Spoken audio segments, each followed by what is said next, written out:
Now we discuss the topic correlation. Correlation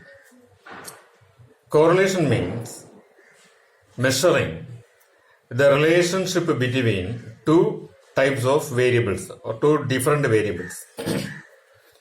For example, if it is required to find that whether there exists a relationship between the supply and demand of a particular product, we have to compare the supply variables and demand variables and measure the correlation. Okay, in this way, it will be possible to measure the relation between two groups of variables, and this is done by correlation measurements. The formula to measure correlation is R is equal to n sigma xy minus sigma x into sigma y whole divided by root of n sigma x square minus sigma x the whole square into n sigma y square minus sigma y the whole square. So this is the formula to measure correlation.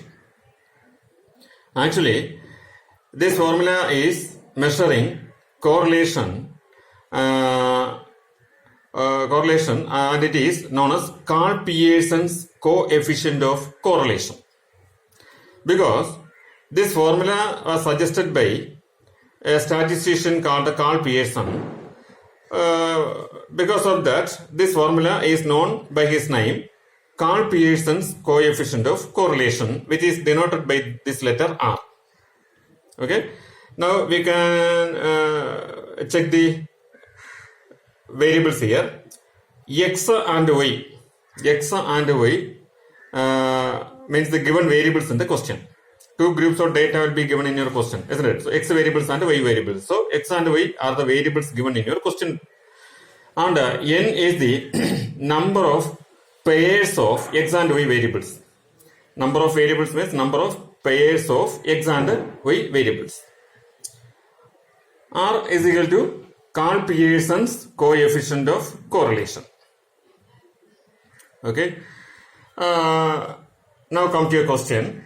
Here's a question. Calculate Karl-Pearson's coefficient of correlation.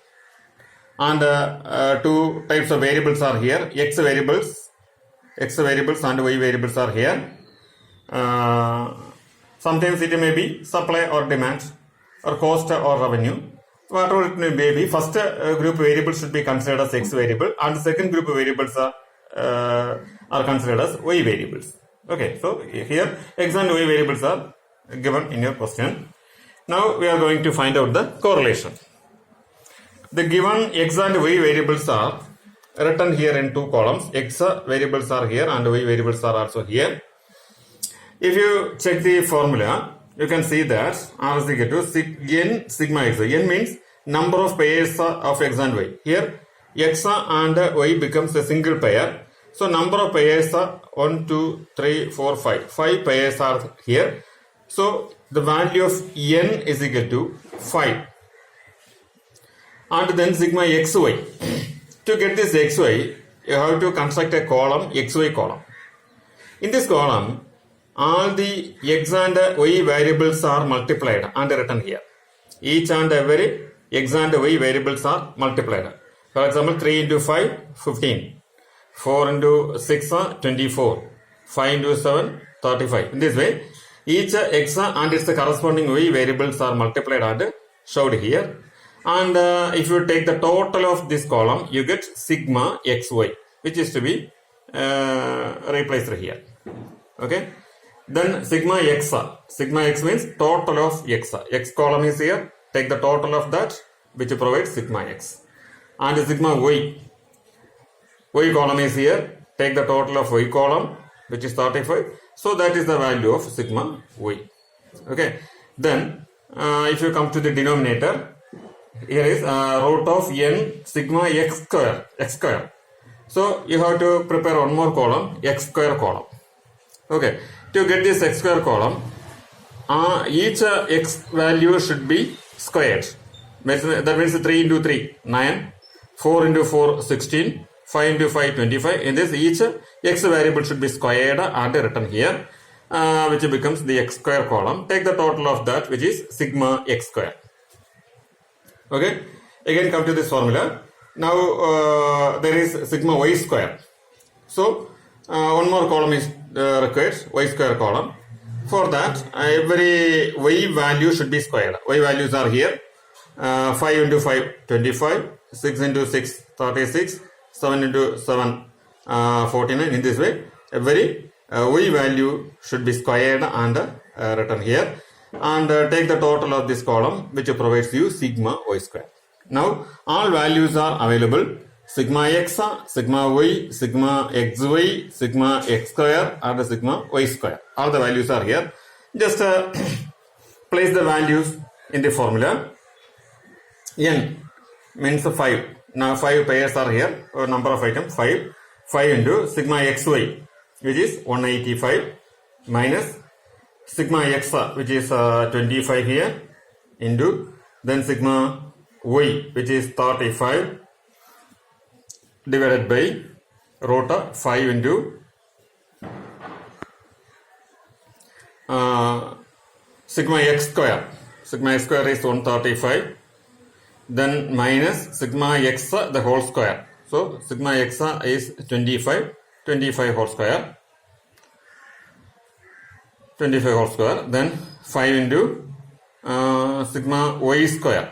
Sigma y square is here 255. So 5 into 255 minus sigma y the whole square. Sigma y is here 35. So 35 the whole square. Okay. Now 5 into 185 provides 925. Then 25 into 35 provides 875. Okay. This 5 into 135, 675. And 25 whole square means 625. Again, 5 into 255, 1275. Then 35 square, 35 into 35 provides 1235. Now take the difference of the numerator. 925 minus 875 provides 50, right? Then 675 minus 625, the difference of 50. Again 1275 minus 1235, the difference is also 50. So 50 divided by root 50 into root 50. Root 50 into root 50 means root of 2500. Root value of 2500 is 50, right? Numerator is also 50. Then 50 by 50 provides the answer 1. So here the correlation is 1. You have to remember one thing, that the value of correlation is always in between positive 1 and negative 1. When it is negative, it shows their relation is negative. And when the value is positive, that means the relation between x and y variables are positive. Okay. Maximum positive value will be 1 and maximum negative value will be minus 1. Okay. If you have any doubts regarding this topic or have any tuition inquiries, just WhatsApp to this number 924 9966765.